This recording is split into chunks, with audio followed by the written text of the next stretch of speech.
अनन्तरूपः शिवोऽहं शिवोऽहम् अहं विकल्पो निराकाररूपः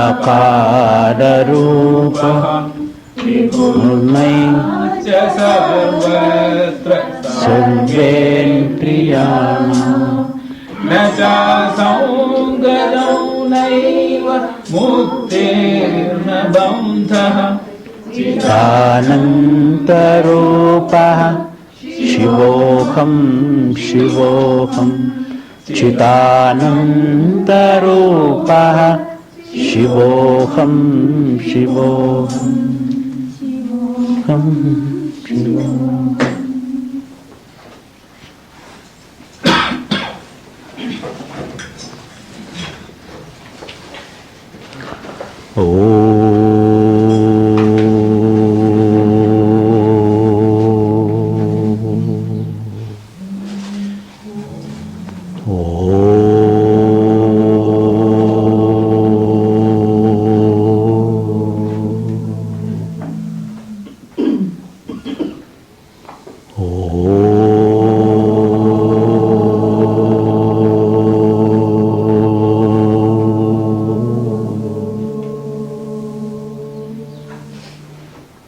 सहनाववतु सहनौ भुनक्तु सह वीर्यं करवावहै तेजस्विनावधीतमस्तु मा विद्विषावहै।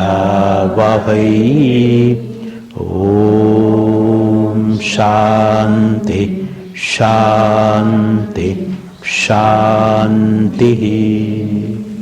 ॐ सदाशिवसमारम्भां शङ्कराचार्यमध्यमाम् अस्मदाचार्यपर्यन्तां वन्दे गुरुपरम्पराम्। श्रुतिस्मृतिपुराणानाम् आलयं करुणालयं नमामि भगवत्पादं शङ्करं लोकशङ्करं शङ्करं शङ्कराचार्यं केशवं बादरायणं सूत्रभाष्यकृतौ वन्दे भगवन्तौ पुनः पुनः। ईश्वरो गुरुरात्मेति मूर्तिभेदविभागिने व्योमवद्व्याप्तदेहाय दक्षिणामूर्तये नमः। ॐ गणानां त्वा गणपतिं हवामहे कविं कवीनाम् उपमश्रवस्तमं ज्येष्ठराज्यं ब्रह्मणां ब्रह्मणस्पत आनशृण्वन्नोतिभिः सीदसादनं महागणपतये नमः।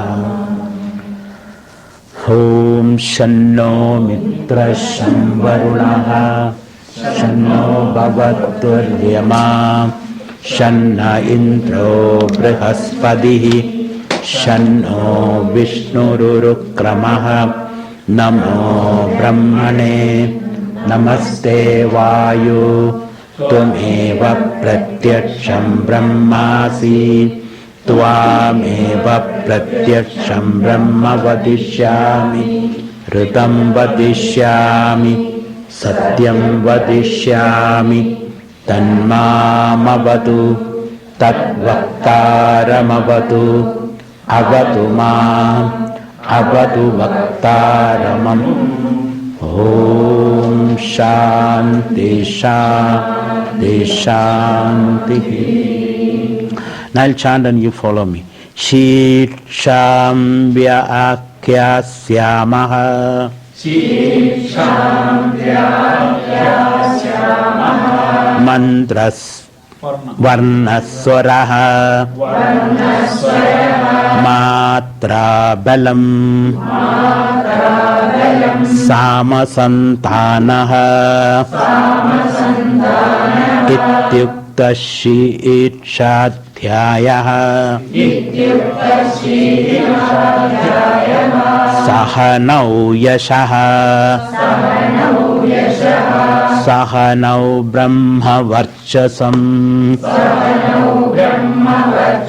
अथा तत्संहिताया उपनिषदं व्याख्यास्यामः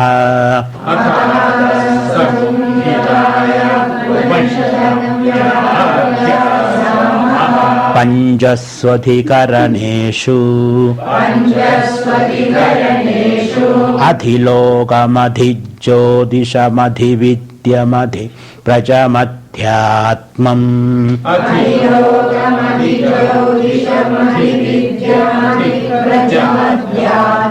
तामहा सगुंहिता इत्याचक्षते अथाधिलोकम् पृथिवी पूर्वरूपम् द्यौरुत्तररूपम् आकाशसन्धिः वायुस्सन्धानम् इत्यधिलोकम् अथाधिज्योतिषम् अग्निः पूर्वरूपम् आदित्य उत्तररूपम् आपस्सन्धिः वैद्युतसन्धानम् इत्यधिज्योतिषम् अथाधिविद्यम् आचार्यः पूर्वरूपम् अन्देवास्युत्तररूपम् विद्यासन्धिः प्रवचनकुं सन्धानम् इत्यधिविद्यम् अथाधिप्रजम् माता पूर्वरूपम् पितोत्तररूपम् प्रजासन्धिः प्रजननकुं सन्धानम् इत्यधिप्रजम् अथाध्यात्मम् अथराहनुः पूर्वरूपम् उत्तराहनुरुत्तररूपम् वाक्सन्धिः जिह्वासन्धानम् इत्यध्यात्मम् इदीमामहा सगुंहिता य एवमेदामहा सगुंहिता व्याख्याता वेद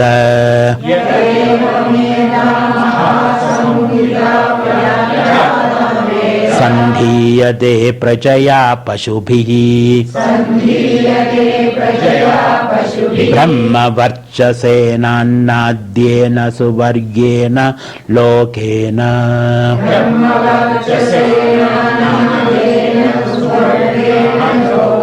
यश्चन्तसा वृषभो विश्वरूपः छन्दोभ्योऽध्यमृतात् सम्बभूव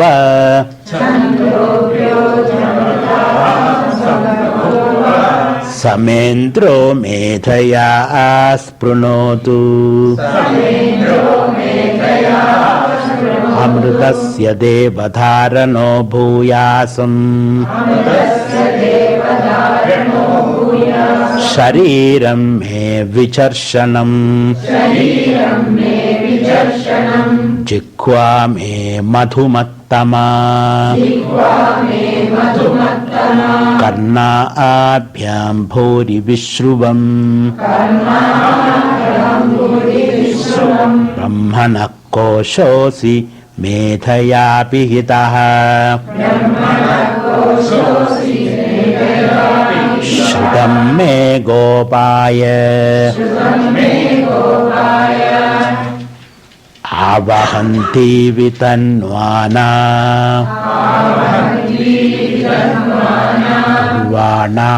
उर्वाणाक्षीरमात्मनः वासागुंसि मम गावश्च अन्नपाने च सर्वदा ततो मे श्रियमावह ओमशां पशुभिः सह स्वाहा आमायन्तु ब्रह्मचारिणः स्वाहा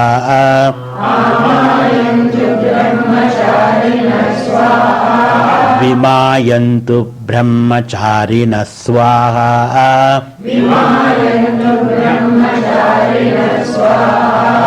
प्रमायन्तु ब्रह्मचारिणः स्वाहा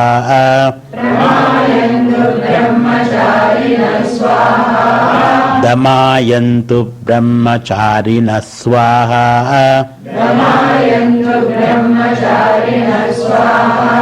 शमायन्तु ब्रह्मचारिणः स्वाहा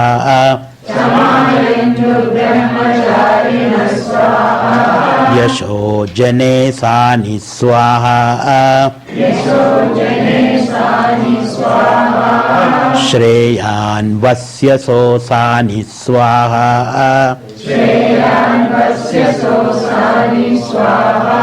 तं त्वा भग प्रविशानि स्वाहा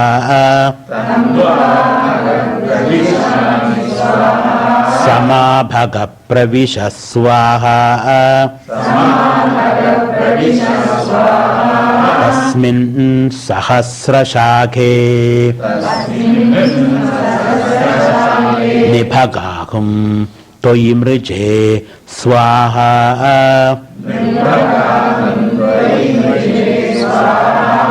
यथा बः प्रवदायन्ति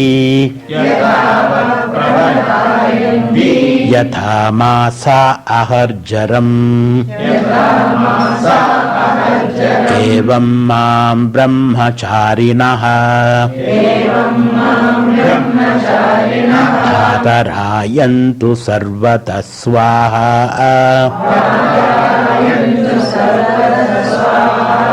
प्रतिवेशोऽसि प्रमापाहि प्रमापत्यस्व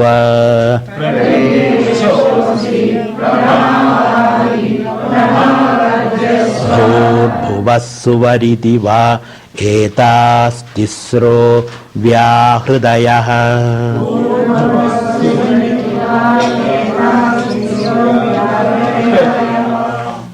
right.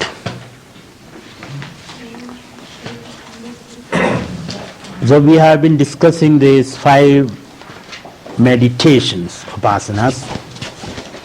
So in this context, upasana is seeing the connections between various phenomena, and all these phenomena are connected by a golden thread. So we are taught to see the connection that exists between apparently different phenomena. They are apparently different, but there is an inner connection. That's the meaning in which upasana is taken in this particular context. The first upasana was the upasana meditation on the physical objects. The earth, the sky and the space, the earth, the sky, the space, then Vayu, and then, yes, so the earth, the sky, the space and the Vayu. And you are sitting there. You are sitting on the earth, Vayu is the sky, and in between there is the space, and the Vayu is dancing, you saw it yesterday. how the wind is moving through the mountain passes, whistling and singing and dancing and making mirth and fun. The wind is had so much fun yesterday. So that's the first upasana or meditation. Then we have seen the luminous objects, the energy field, higher field. So the fire, the sun and the abha, the vapor, and the lightning. Lightning also you saw yesterday. Lightning also you saw yesterday. And then the third upasana was guru, shishya, teaching and knowledge. And also we are seeing now. Then the fourth upasana is father, mother, children and their love. And also you have seen. So father, mother, children and their love. And the fifth upasana was the lower jaw, the upper jaw, the speech, walk and the tongue, because of which you are able to speak. And the speech is the distinguishing quality of human beings.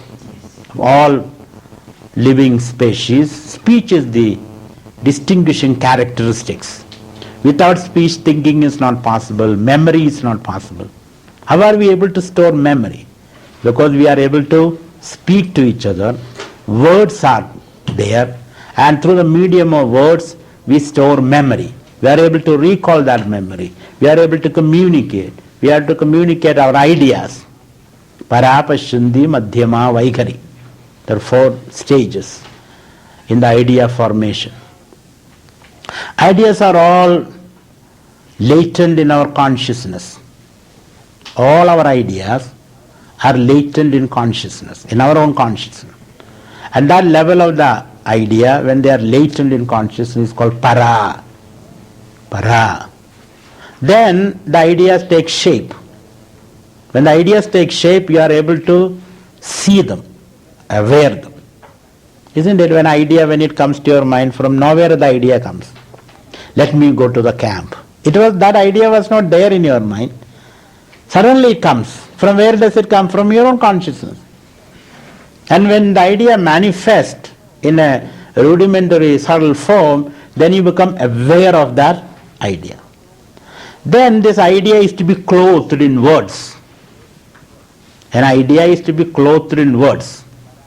That stage is called para, pashyandi, madhyama. Madhyama is when idea is given clothing, put in words. So the words become a vehicle for ideas. So you put ideas, superimpose ideas on words. And once idea and words come together, you cannot help but express it. Is it not? There is an idea, sometimes you have idea but you have no words. So it's like a big rasagola in the mouth, it keep on moving. You cannot speak anything. Ideas are there, but you cannot express it. Some people have got words but no ideas. So they become politicians. Keep on speaking without any content, purpose. Some people have got ideas and words and they can weld them together. Then it becomes Vaikhari. Vaikhari means a srodhas, a flow of words. Words flow from them like a flow of the Ganges. What you call oratory, or the continuous flow of words. A very powerful flow of words. If you have an idea, words are very hina. Words are very in low voice. There is no power behind it. But if you have an idea and the word, the correct word, or the whole dictionary is under your control, on your fingertips, then you can express. You become very skilled orator, very fluent orator.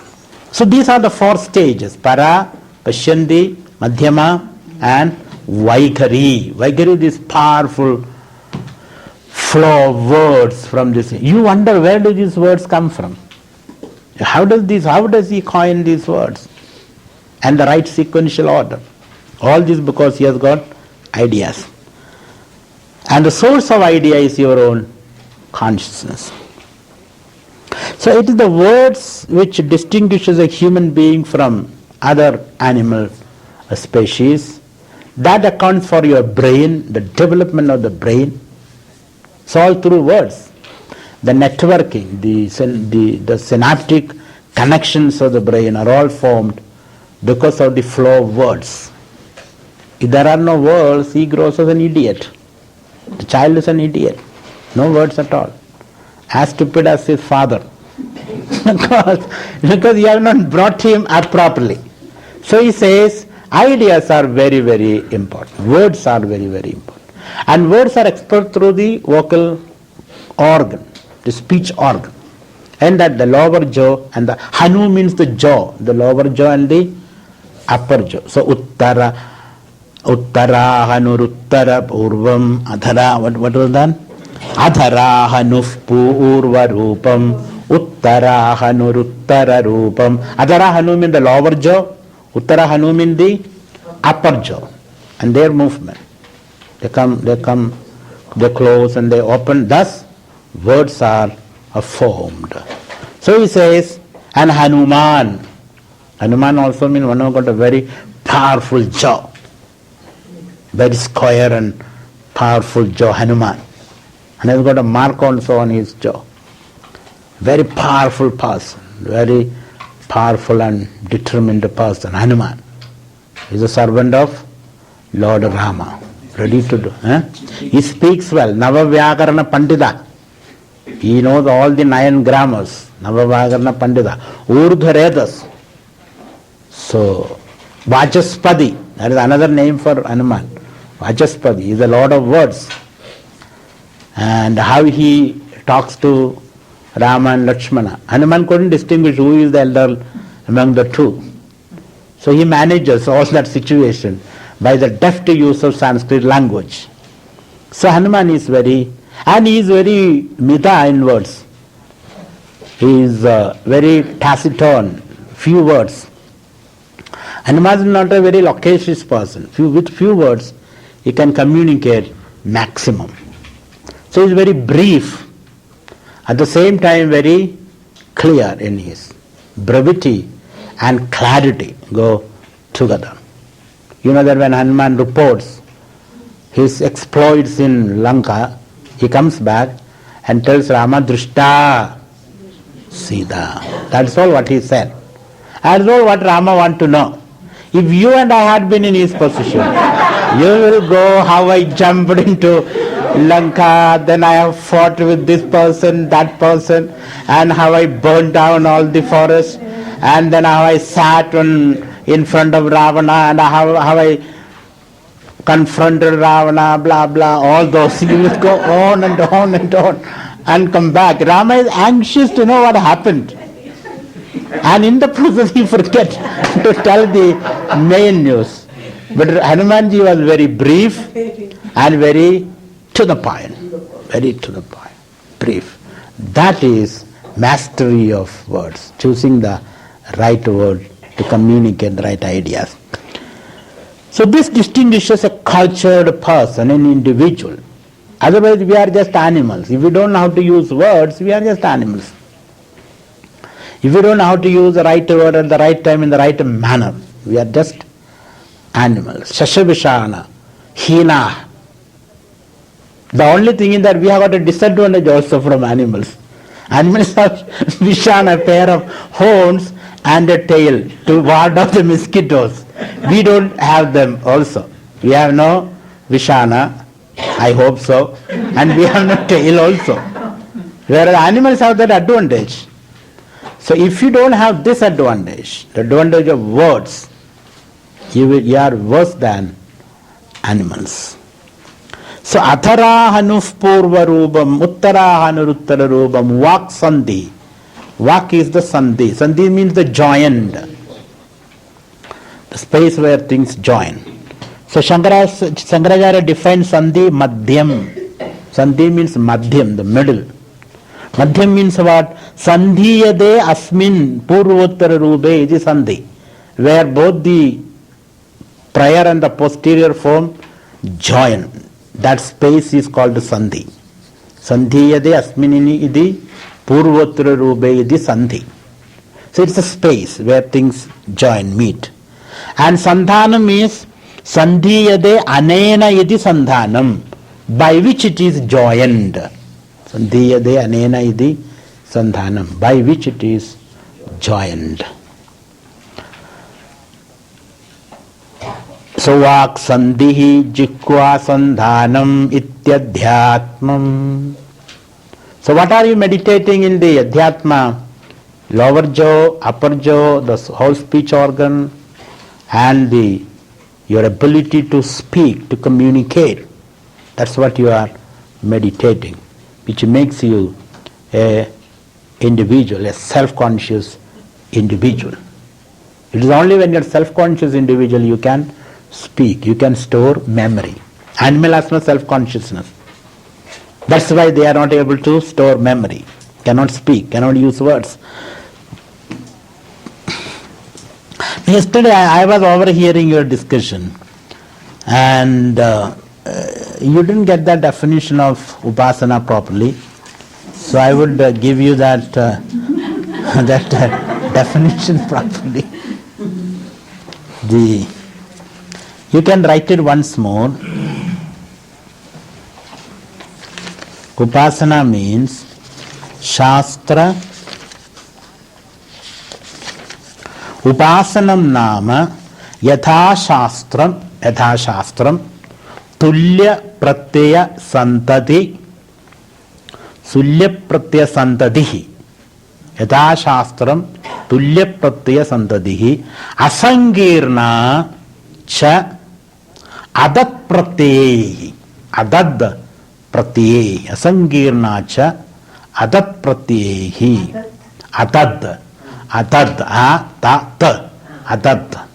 adat pratyayi शास्त्रोक्त आलंबन विषयाच शास्त्रोक्त आलंबन विषयाच. Now what is the meaning of that? So the object of upasana should be shastra sammadam, shastroktam. It should be a noble object that you are meditating, a higher object prescribed by the shastra, not prescribed by your limited mind. Your limited mind, if it upasana, will be TV and laddu and jalebi and all that. So Shastra give you a higher object for meditation. So it should be a Shastrokta Vishaya, which you choose for meditation. Hanuman, Ganesha. If you sit down and think, you will not think of Hanuman or Ganesha or Rama or Krishna. So it should be a Shastrokta Vishaya, an object prescribed by the Shastra. Shastra means what? Our scriptures. So an object prescribed by the scripture should be taken up for upasana purpose. Shastrokta Vishayam. And on that tulya pratyaya santati. Santati means flow. Tulya pratyaya means similar thought modification. Pratyaya means a state of mind, a modification of mind. So tulya pratyaya means the same thought modification, same thought, similar thoughts. So if you are thinking of Rama, Rama, Rama, Rama, and the glories of Rama, and the deeds of Rama, and the source of Rama, and how Rama comes to your life, this is how you should think. Even if you think of Ravana, how lucky was Ravana, because Ravana died in the hands of Rama. All those things you can think of. So tulya pratyaya santati, flow of similar thoughts. Then asangirna, uncontaminated, unaffected by. Sankirna means mixed. Asangirna means unmixed and uncontaminated. Unmixed and uncontaminated by adat pratyaya. Adat pratyaya means thoughts which has no relation to the object of meditation, meaning dissimilar thoughts. Adat means dissimilar. Tada means the same. Adat means which is not that. So dissimilar thoughts.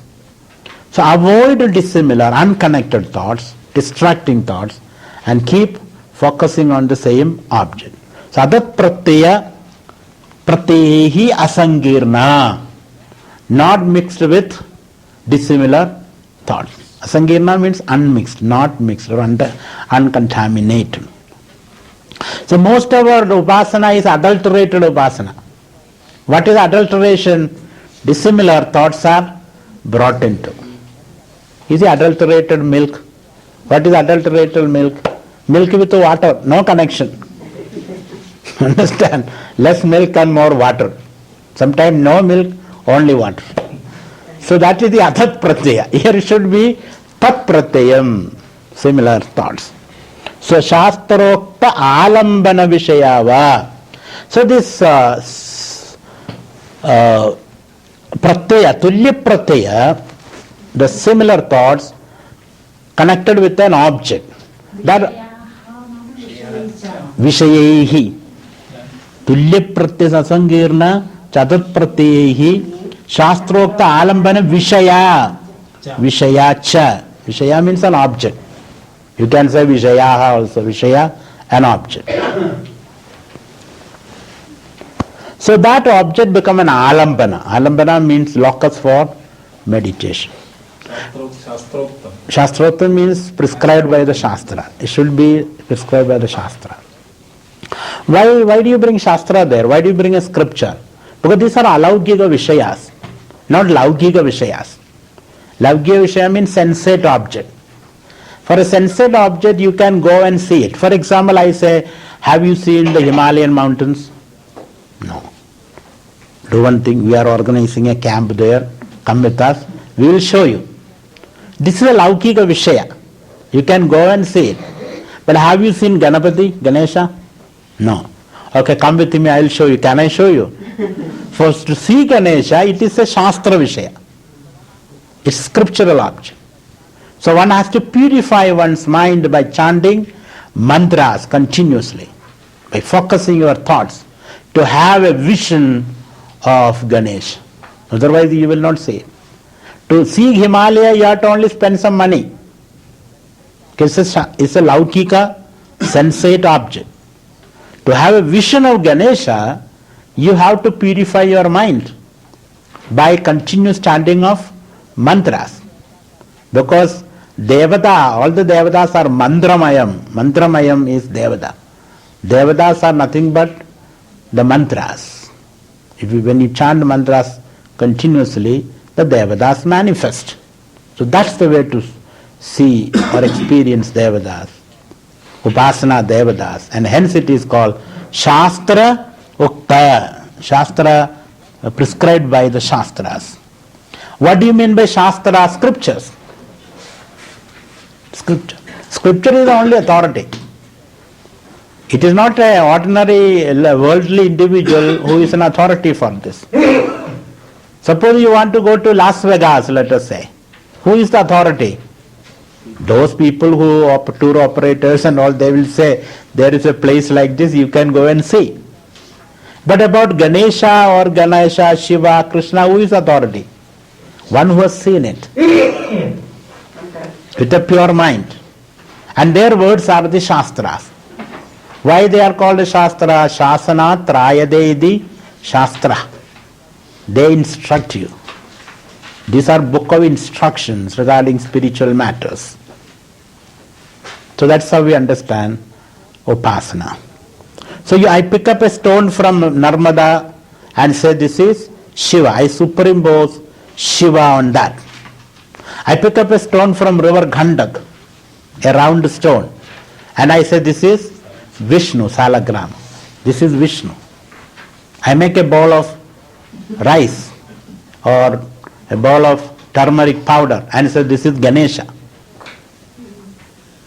Ordinary people don't see any Ganesha there, but you see your Ganesha. This is what is called Nikrishta Vastuni, Utkrishta Vastu Aropanam. Seeing a higher theme on a lower substratum or lower object. Trayade iti shastra. Yes, Shasana Trayade iti Shastram. Trayade means protects. It instructs you and through the instruction saves you or protects you. That's the meaning of Shastra. So these 5 upasanas are very clear to you now. Upasana, meditation on the physical. So in this upasana you are not focusing on a limited object. You are trying to see the inner connections between objects, a set of objects. And we have given 5 levels of existence. The physical, the luminous level, the biological level, the cultural level, and the conscious individuals. These are the 5 levels. And that conscious individual you are. So you are at the tip of the pyramid. You are sitting on top of a pyramidal structure. You are the final flowering of existence. Actually, it's not Upasana, it's Vipassana. Contextually, you will see. Yeah, but Vipassana is watching. Vipassana is watching only. Watching everything. Watching also is involved little here, but it's not exact Vipassana. In Vipassana, you remain as awareness and then watch. We have not got that depth of awareness. Here we are trying to see the connections, relationship between objects. So contextual Vipassana is called contemplation. It's contemplation. The difference between the Upasana and contemplation. Upasana and contemplation. Yeah. Upasana is concentration. Concentration is exclusive. You focus here like a needle tip. The example I can give is here is a blackboard, let us say. Here is it's a white wall. And I put 100 dots, dark dots on here. And I ask you, concentrate on one dot. Concentrate on one dot. When you concentrate on one dot, you miss all other 10 dots. You don't see other dots. Nor do you see the white background. Do you see the white background? No. You see only one dot. You are concentrating on it. That is called exclusive. You exclude everything else and focus on one dot. Now I say, while you are seeing one dot, try to see the other dots also. So seeing one dot without missing other dot, that is called contemplation. Contemplation. And if you can see one dot in the context of all other dots, and all other dots in the background of the white screen, that is called Vipassana. You are able to see the white screen. You are able to see all the dots and then focus on one dot. So while you are focusing on one dot, you are not missing the context and the whole background. That is called Samyak Darshana, or holistic vision, total vision. That's a holistic vision, which is called meditation. So we have 3 steps. First is concentration, then contemplation, then meditation or nididhyasana. So you can say upasana, vipassana and nididhyasana. So you can explain one more with reference to the dots. Yeah, when you concentrate on one dot, only on the dot, you don't see other dots, nor do you see the background white screen. That is called concentration or upasana. If you are able to see the other dots, at the same while you are concentrating on the one dot. That's what contextual concentration, which is called contemplation, or you can call it contemplation, or you can call it vipassana. And when you are able to see the white screen, all the 10 dots, and then focus on one dot, which is called nididhyasana. Nididhyasana. So you have concentration, contemplation and meditation, or nididhyasana. Correspondingly in English we say, in Sanskrit we say upasana or concentration, vipassana or contemplation, nididhyasana and meditation. We are trying to take you to the nididhyasana level. See? So that you can see the one dot, you can see all the 10 dots and the background also. Then your vision is complete. Your vision is complete. Sometimes when you drive, this happens. When you drive your car, especially in Delhi roads, You have to see the other cars, you have to see the cows jumping in, you have to see children running across, you have to see the potholes and the manholes. Everything is to be there in the background of your mind. Otherwise, you will not reach your destination. No, I was concentrating on the road, so I didn't see the dog jumping.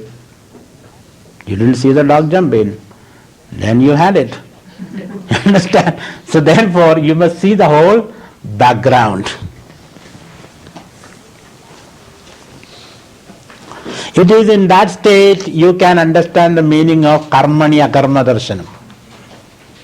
Karmani akarma darshanam. Or asparsha yoga, that's another word used. Asparsha yoga. Or avikamba yoga. Karmani akarma darshanam, asparsha yoga, or avikamba yoga. All these words become meaningful in this context. Okay, after this upasana, somebody was asking me, what is the utility, purpose of all this meditation? The purpose is to expand your awareness or consciousness. You become more empathetic. You become more concerned. You become more awareful. You're awareful of everything. That's the purpose. Your consciousness expands and deepens. And the more your consciousness deepens and expands, the more you are integrated, the more you can accommodate, the more you become intelligent. That's the meaning of intelligence. Nowadays you have 3 levels of intelligence. The first level is ordinary IQ, second level is EQ, third level is SQ, let us say, SQ. Spiritual intelligence, emotional intelligence, and physical intelligence. Physical intelligence is with reference to the world. You can calculate, you can count, and you can measure, you can build, you can construct, you can manipulate the material universe. The ability to manipulate the material universe to serve your interest is called physical intelligence. You have the ability to manipulate the material. We have done it. This building is a result of your material intelligence. Had this building not been there this night, the last night, we would have been frozen to death. Some of you would have been flown across and all that. So this intelligence is necessary so that we are here intact. We manipulated the material world to suit our purpose. But having done that, sitting inside of the material comfort, what are you doing is the question. You sit and fight and quarrel and depressed and agitated and all that. Had this not been there, that will not have happened. Because they are fighting with the elements. Where is the time to get angry with anybody? Where is the time to be jealous or depressed? You have no time. Because the elemental forces, they are fighting with the elements. Once that fight is over, then you have to fight with their emotions. Emotions. And when you are able to organize your emotions to suit your interest, to serve your purpose, that state you have emotional intelligence. And finally, okay, now you are able to control your mind, you are not angry, you can understand things, you are more accommodative. Still you feel a kind of purposelessness. Everything is peaceful, I am not at war with anybody. Now what? Now we are waiting to die. Because there is no excitement in life now. Now we are waiting to die. It is at that time you need the spiritual exploration. Now we are armed for the spiritual exploration, the spiritual pursuit. Spiritual pursuit is not possible with a reacting mind. No spiritual pursuit. And now you tap the spiritual dimension for your benefit. For your benefit you can tap the spiritual dimension. Satchidananda, that dimension can be invoked, accessed. So you have three levels of intelligence: the material, the emotional, and the spiritual level. When you have all these three levels of intelligence, then you won't ask the question, now what will I do now? What will I do with this life? What will I do with this life? That question will not be there. Because you have all the three levels of intelligence. You are a whole person. You are a whole person. Then you are a holy person. Otherwise you are a hollow person. There is nothing inside. On one level you are developed. On another level you are not developed. So to become a whole person or a holy person, and that is the meaning of a healthy person. Health is wholeness. And that's the purpose of the study. This study is to make you a whole person. Thereafter what you do is immaterial. All that you do will be perfect. It is called a state of spontaneous right action. All that you do will be spontaneously right. You don't have to scratch your head, what should I do? As Arjuna said, Karpunya dosho bhavata svabhavaha prichami tvam dharma sammuda chedaha yashreyasya tat nichidam bruhime shishyasteham shadiman tvam prapanna. I don't know what to do. And the more you scratch your head, the more you become bald, that is all. Nothing happens. Nothing happens in life. So therefore, he says, you don't have to do. I have no ideas, no funny ideas in my mind when I say you become bound. So he says, it doesn't help you at all. You should be able to choose spontaneously right choices. That is the stage where you are a accomplished person.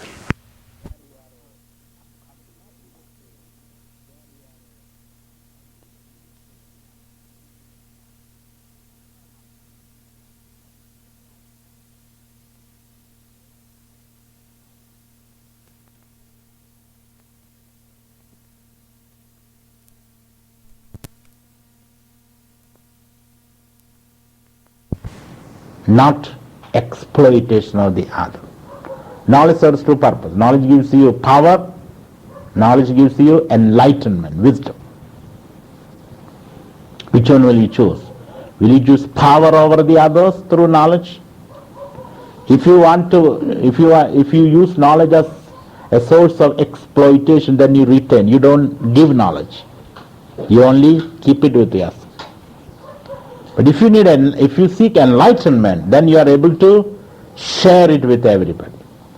So here the student says, my purpose of asking for intelligence is so that I can gain enlightenment. Amrudasya. Amrita means enlightenment. Nirvana. The word Amrita means immortality. We all want to be immortal, don't we? That's the purpose. I want to be fearless. So this immortality or nirvana or moksha or enlightenment is what I am seeking. Amritasya deva dharano bhuyasam. May I become the dharana, the vehicle, the receptacle of immortality. That's why we are here.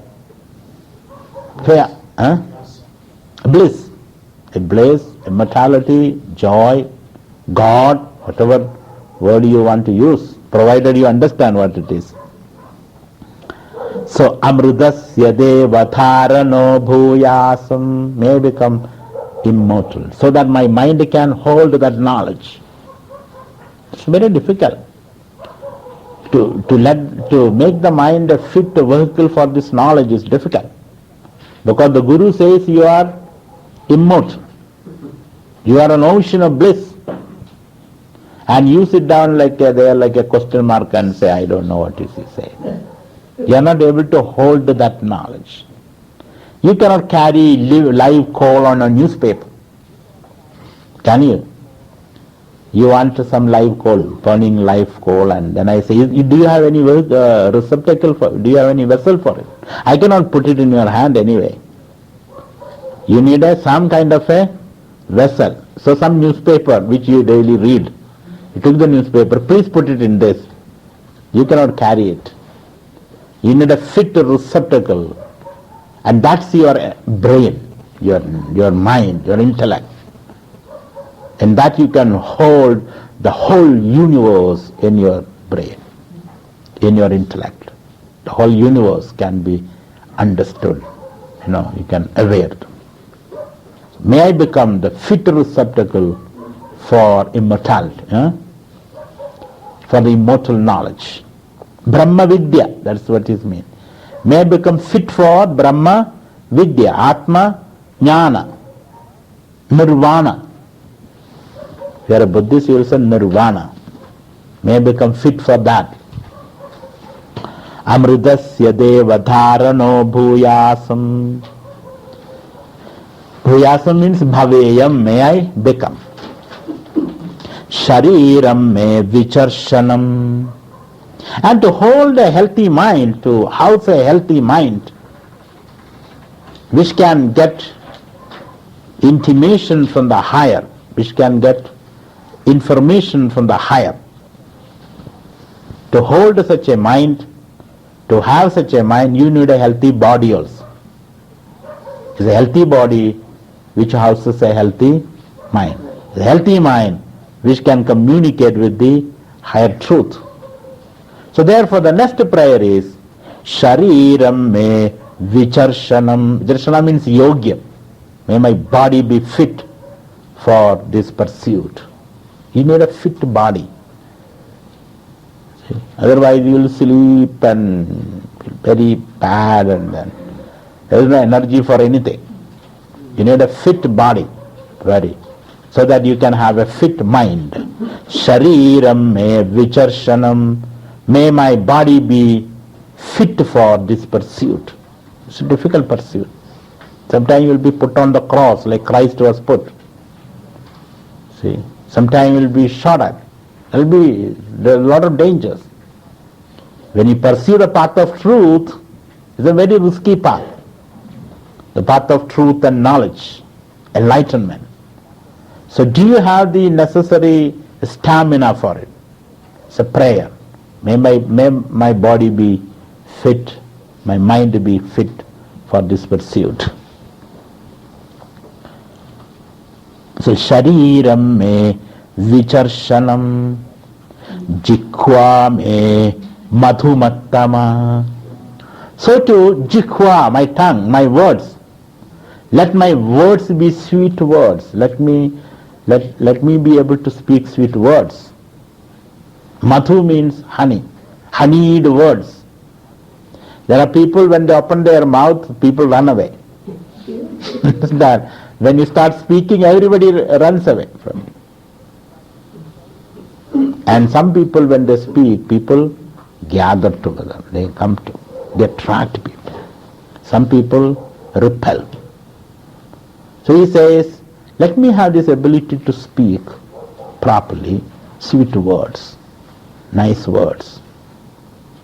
So, jikwa me madhumattama, honeyed words, loving words, kind, loving words. That's a great quality. You may be very angry with that person, but still you can speak loving, caring words. You're very angry. You want to shoot at him. But at the same time, if you can practice it, loving words, kind words. So, jikwa me madhumattama. And then what else you need? Karna abhyam bhuri vishruvam. Karna abhyam, through the ears. Karna means the ear. Through the ears, bhuri vishruvam. May I come to hear bhuri, many good things, many good words, many good ideas. Karna abhyam bhuri vishruvam. May I come to hear good words. Unfortunately nowadays, good news is no news. Bad news is news. If you help somebody, nobody reports that. If you slap somebody, the whole community discusses that. That's why younger people want to slap and shoot and just to gather some attention. That is good deed, nobody listens. So here he says, may come to hear good words, good speech. Kanna apyam phuri vishrubam brahmana koshosi medhayapi hitaha. And then he says, Asi, you are brahmanaha kosha. You are kosha, a sheath for Brahman. Kosha means a sheath, a cover, a bag. Brahman is in the bag of Om. Understand? You can carry Brahman in that Om, a little bag. Kosha means a bag or a basket or a sheath in which you can understand Brahman. Brahmana koshosi. So Shankara says, since by chanting and meditating on Om you can realize Brahman. Therefore Brahman is called, Om is called a sheath, a cover for Brahman. Like when you carry a sword, you put the sword in a sheath. You don't carry a naked sword. You always put it in a sheath. Then carry it. Whenever you want, you can unsheath it. Similarly, the Om is a sheath for Brahman. You can carry that knowledge in Om. So, Brahmana koshosi medhayapi hitaha. And you are hidden in Medha. Medha means your intellect. Brahman is hidden in your own heart. Medha means your intellect or your heart. Where is God hidden? That's a very interesting question. Where is God hidden? People have split the atom, they have gone under the ocean, they have reached the Himalayas, everywhere they are searching for God.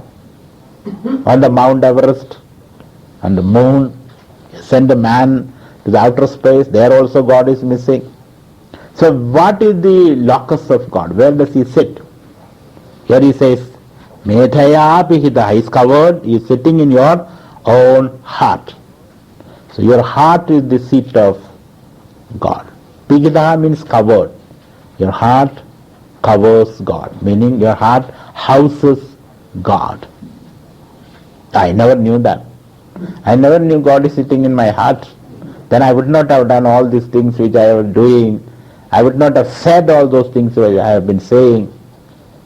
But when how do I recognize that God seated in my heart? When you are silent. Shankara distinguishes mind and heart. Mana and Ruth. Mind and heart. Mind is a noisy heart. When you start reacting, a reacting mind. When all the reactions subside, then you become silent. Then the same mind become a heart. Then you discover God. What is the spirit of this prayer actually? May I become the sheath for Brahman? Yes. Does it mean that may I realize Brahman? Yes. This is a prayer for Brahman. The student is preparing himself, basically, intellectually and emotionally, for Brahma Vidya. That's what I said, it's a preliminary meditation on Brahman. Now you relate Brahman with reference to all these sheaths. Physical body. Without a physical body you cannot realize. Without a healthy mind you cannot realize. Without a clear intellect you cannot realize. So all these facts are being taught to the student. So he is being prepared for the next chapter. So Jikhwa me madhumattama kanna apyam phodi vishrubam brahmana koshosi medhayapi hitaha shrudam me gopaya. The next request is, whatever I have shrudam heard, may they remain with me. May they remain with me. Gopaya means protect. May I be able to remember all that I have studied. Shrudam me gopaya. Most of us have ventilated hearing. We hear through this ear and then, even in conversation, we ask the same question 20 times. What's your name? You said the name. Again you ask the same thing. What are you doing? You said. Again they ask after 2 minutes. How many children you have? You said. Again you ask the same question. Didn't you hear what I said? No, I was thinking of something else. This is called ventilated hearing. So here the student says, may I be able to remember. Great acharyas, they on this capacity of remembrance, memory power. Memory power. It's very important for a spiritual student. So, Shudam me gopaya avahan. So up to this is the mantra. So I would recommend this mantra for you for memory, developing your memory power. Let's read the mantra once more. It's a longish mantra. It's a good mantra. Yaschantasam rishabho vishwarupaha chandobhyodhyamruda sambabhuva samendro medhaya sprunotu amrudasya devatharano bhuyasam shariram me vicharshanam jikva me madhumattama kannābhyam bhuri vishruvam brahmana koshosi medhaya bihitaha Shridam me gopaya. This is, in the modern psychology, is called positive visualization. Whatever you want, you say it. Continuously meditate on that. Ignore your negative aspects. Most of us, in the name of introspection, we dwell upon the negative aspect. I am a useless person. I cannot remember anything. I will never study. I will never improve. Isn't it? That's how what we are thinking all the time. Nobody can improve me. What this teacher can do. I have tried several teachers. Nobody has been successful. This way you keep on thinking negative thoughts all the time. Instead of that, use the power of positive visualization. You have not yet achieved it. This is what you want to achieve. So what you want to achieve, you visualize. It's a power of projection. Mind projects, visualizes, imagines. And when you continuously imagine, you will be able to achieve it. That's how Clinton became the president of America. Nobody thought he can. He was coming from a broken family. He had no father. Father died before he was born. But once he chanced to meet Kennedy, and he was impressed by his personality, and then he thought, I also must become the president. This is at the age of 20. Thereafter, Clinton had only one mantra, the presidency of United States of America. He went on. Everybody laughed at you. You are going to become the president of America. Kennedy was the son of a rich man. He is a very charismatic person. And you want to become the president of America. People laughed at him, ridiculed him. But he consistently entertained that thought. And he did become the president of America. This is the meaning of tapas. That Vatmiki did tapas for 12,000 years and the anthill grew about him. Tapas means consistently pursuing a single objective. And all that you do is for the realization of that objective. Pardon? One single goal, consistently. And all others are tailored to that pursuit. That's the meaning of tapas. That's the meaning of positive visualization. Ignore your negative. Everybody has got negative aspects. So whatever you want to become, you focus on that. Don't focus on what you feel about you today. And in between these thoughts come, you will never achieve it. Mahatma Gandhi. His father would have never expected Gandhi to become what he has become today. He was selected the man of the century. It's a great credit for Mahatma Gandhi, man of the century. Or millennia, not even millennia, the man of the millennia you select. He's not Lenin or Karl Marx or Ho Chi Minh or Castro, all those people. Man of the Mahatma Gandhi, this naked, half-naked fakir, not completely naked, half-naked fakir. He was, see the power of positive visualization. If you can get one message like that, this power of positive, ignore your, others may see all negativities, all weaknesses in you. That's their problem, not your problem. You should not allow them to define you. You should decide who you should be and consistently work towards it. And success is certain because you have it within you. So, power of positive visualization, bhavana shakti or ichha shakti. In Sanskrit we call it bhavana shakti or ichha shakti, sankalpa shakti. These are the words, sankalpa shakti. Hold on to a sankalpa and then you will realize.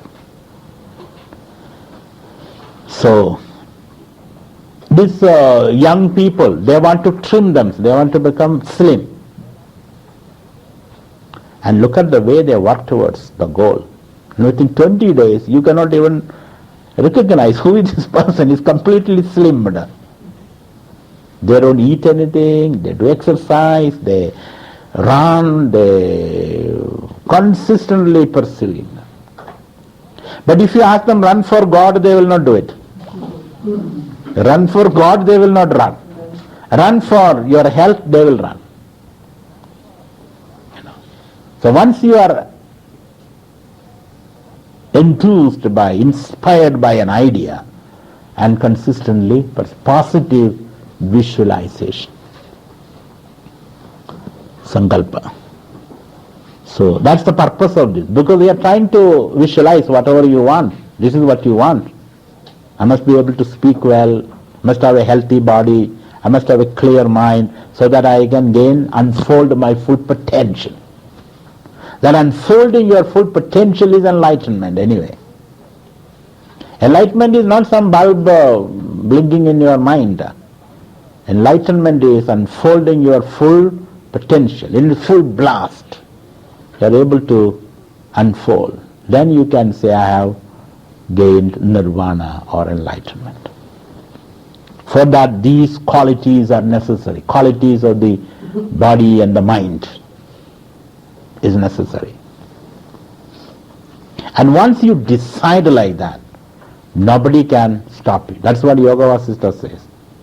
Anudvega karam purusha. A person who is consistently pursuing a goal, nothing can disturb him, and he shall realize that goal. Nobody can stop you. Not even God can stop you. So, Brahmana koshosi medhaya abhita shrudam me gopaya. Now, having said this, now some material needs also he in between adds. What are your material needs? Avahanti vitanvana. Avahanti may be brought. Avahanti, please bring. Please bless me with. Vitanvana, in large quantities. Don't give me in small quantities, but large quantities. What are the things what you need in large quantities? And not only large quantities, kurvana chiram and kurvana, make it chiram, fast. Not in slow delivery, fast. Internet is request immediately. What you need? Kurvana chiram atmanaha means for me. I need these things. Vasagum simamagavasya. I need vasamsi. Vasamsi means clothes, good garment, clothing. And then vasagum si clothing. All of us want clothing, isn't it? Garments. latest fashion.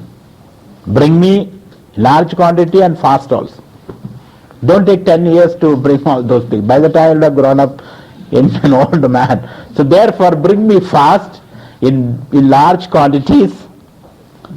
Avanti vitanvala kurvana chiram atmanaha, for myself. What are the things? Vasamsi mama gavascha. Gava means cows. Cows stand for wealth. Olden days, cows stand for wealth.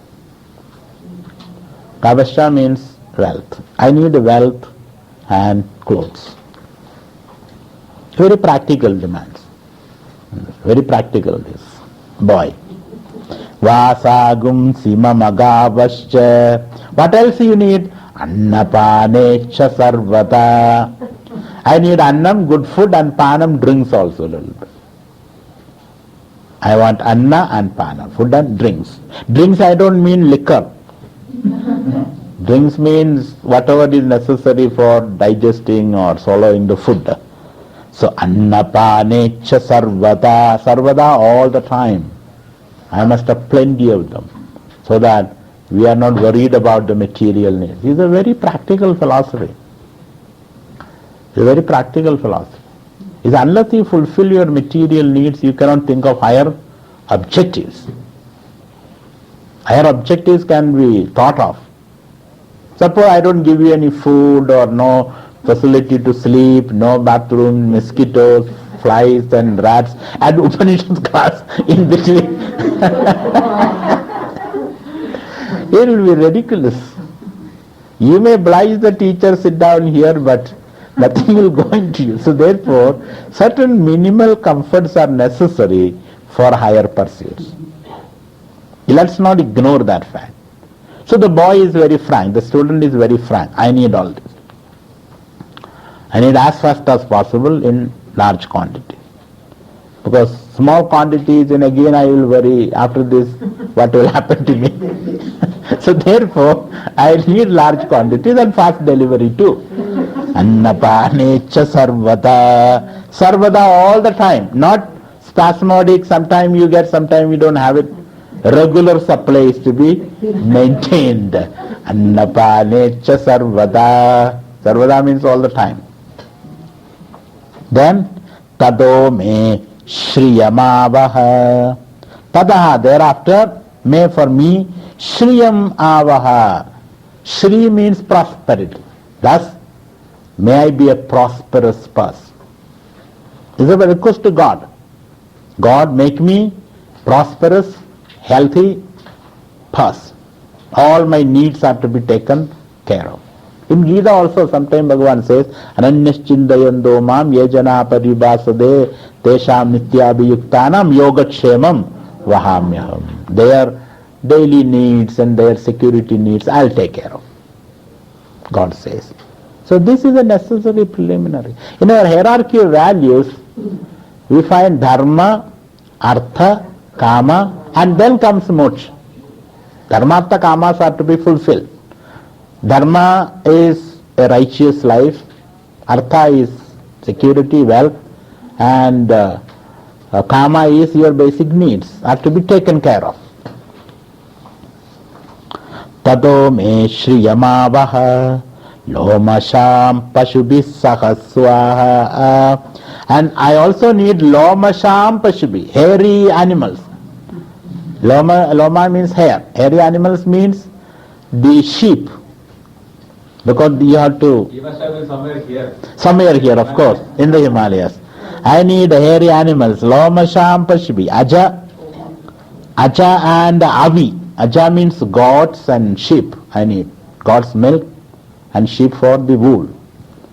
Lomasham pashubhi saha swaha. Now you begin the homa. So saying this, you offer homa dravya into the fire. So 10 people sit together, all the students. Daily they do this homa in the Gurukulas. Lomasham pashubhi saha swaha. May I get cows, goats, sheep, etc. Lomasham Pashubhisaha Swaha. Swaha is an offering. When you offer a dravya into fire, you say this word Swaha.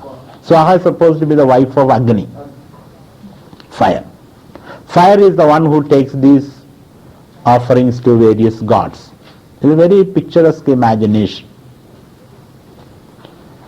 Swagnimile purohidam yajnasya devam rittijam hodaram ratnadhadamam. This is how the Rigveda begins.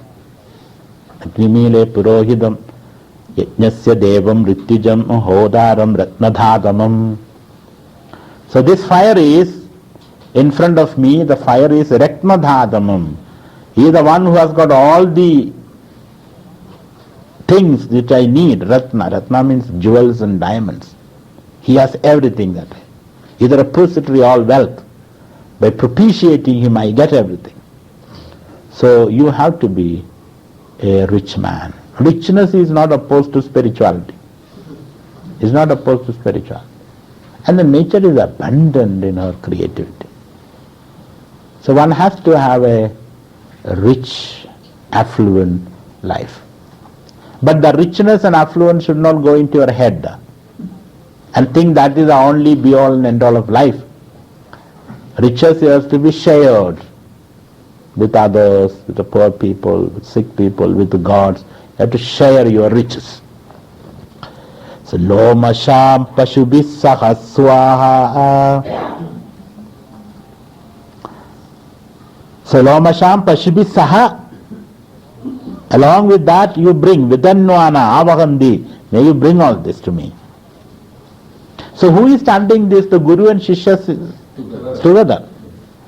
They sit together and to do this homa every day.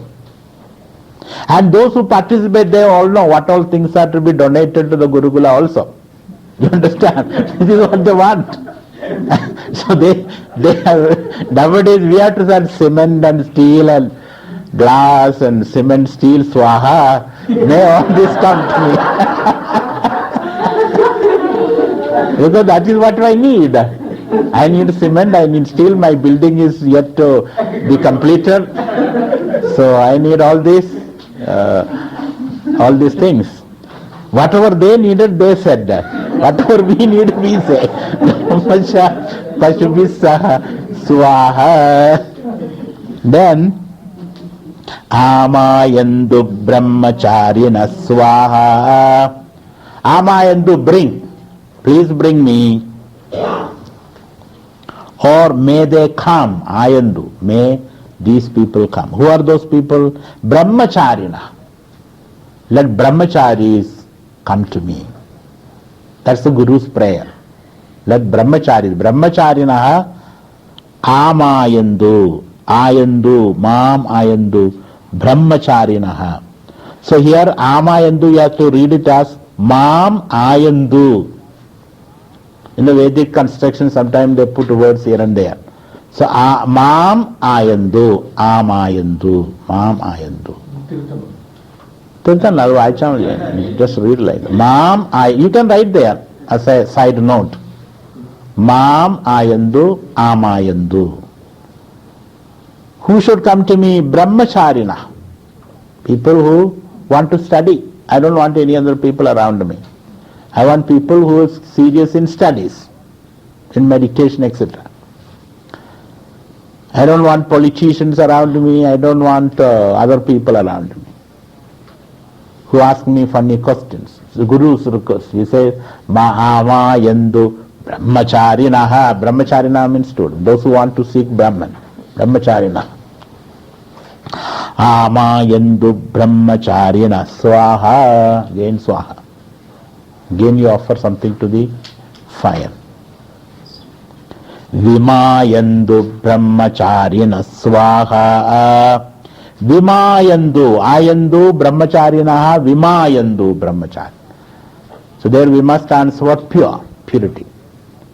May pure, mentally pure, with pure intention, brahmacharis come to me. You know, sometimes you go to the ashram with all kind of impure intention. Let me see what is happening there. What are they doing there?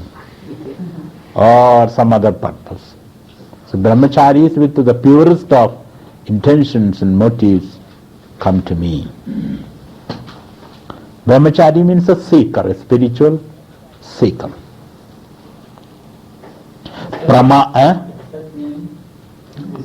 Pure. Students of pure mind come to me. Pure mind. And what is the meaning of pure mind? With the clear intentions. Not bachelor. Students. Anybody can be a student.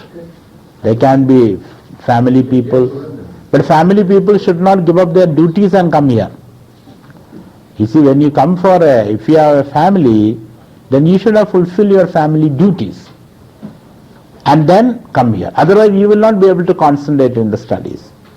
So you must have fulfilled all your duties or made arrangement for all that, then come here. So brahmachari means one who is after truth, one who seeks God. He can be a married person or a unmarried person. Unmarried person have more time, that's it. They have more time, there is nobody to bother him. Married people, telephone call will come. Dad, when are you coming back? What are have you made any purchase for me? Are you bringing me some gift? All these questions. So you have no time for the study. A brahmachari has got nobody to bother him there. Nobody want to meet him. So we need brahmacharya is better. Nowadays, the same situation prevails even now. Even now. Teachers may be praying for students to come for tuition. Yes, tuition. Yeah. Something like that. Something like that. So, Amayandu brahmacharina swa. Different people can, a businessman can pray like this. Let customers come to me. It's a prayer. A teacher pray, let good students come to me. Huh? Huh? Doctors.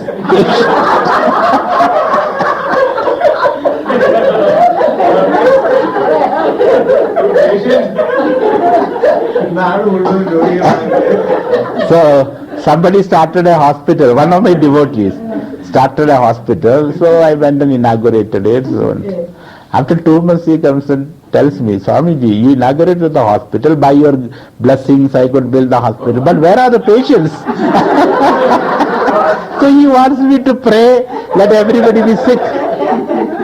Sir, I cannot do that. If you have a hospital and no patient comes, that is a success of the hospital. It's a success that you treat so well. Nowadays patients come and they go back with multiple problems. Hospital itself is a breeding ground for various illnesses, diseases. So therefore, don't say that pray for more patients. But really the word patient I like. Patient means cool down. Have patience. So in fact we all are patients in this world. This Bhagavad Gita says this world is a hospital. We all come for treatment. And the disease is your ego. Kartrutva, bhoktrutva, buddhi. Mamakara and ahankara. Doership and enjoyership. That's a big carbuncle on your soul. It's a big carbuncle. And you have been treating it since centuries, several lives. You came to this hospital, went back, again coming back. Because that carbuncle never heals. Because you are taking all wrong medicines. Going to wrong doctors. See, you must go to the right doctor. Right medicine. So, and how do I do that? The right medicine is Upanishad. The right doctor is the guru, the teacher. Then the carbuncle will heal. The soul will regain its pristine original purity, health and vitality. Otherwise the carbuncle will grow. It's a cancerous wound. The more you treat it, the more it expands. So this world is kind of a hospital. Shankara says, Nalini dalagada jalamadi taralam tadvud jivita matishaya chapalam vidhi vyadhi bimana grastam logam shoga hadamscha samastam. Nalini dalagada jalamadi taralam. So our life is like a drop of water on a lotus leaf. By a passing breeze, it lifts some water, puts it on the lotus leaf, and it shines for some time. The water drops on the lotus as a shine. It glows for some time, and another wind comes, and then the water is back to the ocean or to the pond. So Nalini Dalagada Jalamadi Taran, just as a drop of water on lotus leaf is so fickle and fragile, our life also is very fragile and fickle, very short. And in that short life, what is our experience?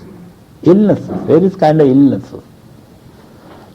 So, Vidhi Vyadhi Abhimana. Vyadhi is physical illness. Adhi is mental illness. Adhi. Vyadhi and Adhi. And what is the mental illness? Abhimana, arrogance, ego.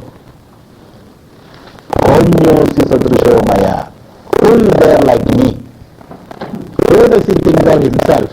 That kind of thoughtless words. Who is there like me? I am the greatest in the world. Abhijanavasmi. I am the greatest in the world. These kind of announcements, thoughtless announcements, come from such people. And there are gurus like that. Gurus also. I am the best. I am the ultimate guru in the world. Politicians, I am the ultimate leader, coming with a final solution. So one should be humble. Humility is a hallmark of wisdom, knowledge. So what we see here is the student, the guru praying for good seekers, good students. Otherwise he will have a big headache.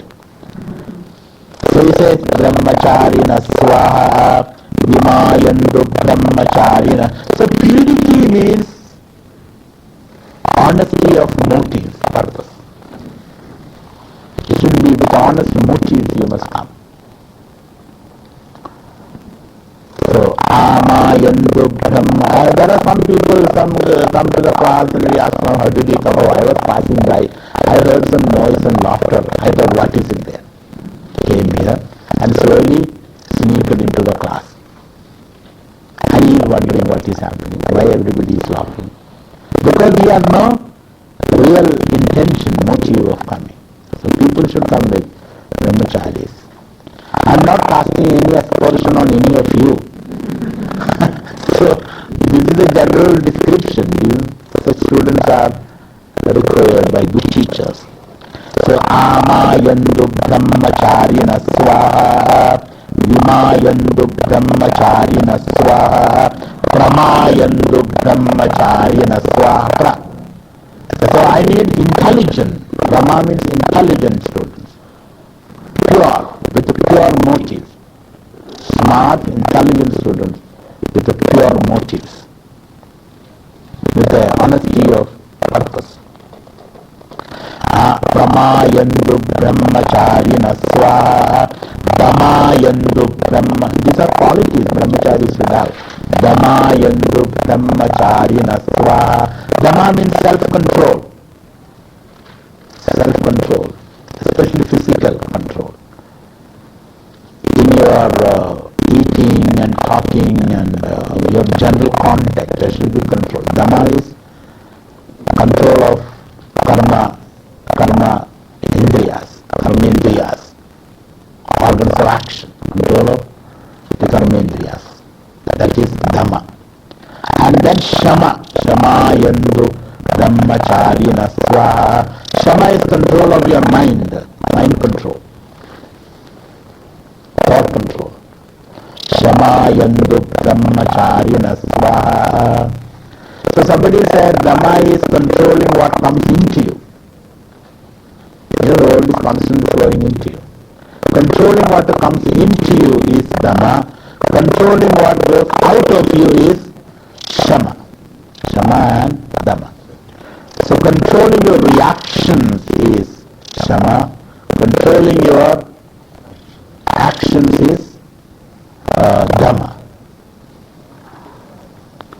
So Shama yandu brahmacharina swaha, Dhamma yandu brahmacharina swaha. So you need Dhamma, Shama, Rama and Shuddhi. These are the qualities that we require in a student. So let such students come. So the Guru is thinking of a high-class university where the best congregate. In an Ivy League university, I should say, the best congregates. Not the third class and the fourth class. People with the richest motives and purposes. They must congregate in this university, Gurukula. The university is called Gurukula or Vishwavidyalaya. Dhamma yandu brahmacharina swaha, Shama yandu brahmacharina swaha. Now, tas yashojane sani swaha. Now the Guru says, together our community, the community of students, learners, the learning community, ours is a learning community. That's how we envisaged it. We are trying to learn. Fearless mind, with good motives. We have come here to learn. So this learning community, Jane Yashaha Asani Bhavani, may we become known, well-known Jane in the community. May we become known in the community. How do the university become known in the community? By generating knowledge, wisdom, propagating knowledge and wisdom. That's the purpose of a university. Not to breed politicians. The university is supposed to create knowledge and propagate knowledge. If you do that, then you become famous in the society. So, Yasho Jane Sani Swaha, may we become well known in the community. Yasho Jane Sani Swaha. Then, Shreyan Vasya Sosani Swaha. And Shreyan, all our name, Shreyan Vasyas. Vasyas means Vasiyamsi. Great people, good people. May we be well known among good people, he says. So what the Guru seeks is not notoriety, but name and fame, real fame he seeks, not notoriety. You can become very famous, your name can come in the headlines every day, by murdering also. A serial killing, your name will come. Or some kind of a terrorist act, your name will come. It is not that fame he seeks. He seeks real fame. Therefore, may good people come to respect us, not bad people. May we come to be respected, become respectable in the community of good people. The rest we will see later. So these are the requests, demand of the student and the teacher, this community. So what he is envisaging here is a learning community, where students and teachers are continuously learning. Teacher also has to learn continuously. Students also. A challenging set of students. And a demanding teacher also. Teacher demands your maximum energy. And the students challenge the teacher. Don't give him any time to sleep. Continuously provoke him, challenge. And when such a community comes, knowledge will be generated, wisdom generates. That's the kind of community he is envisaging here.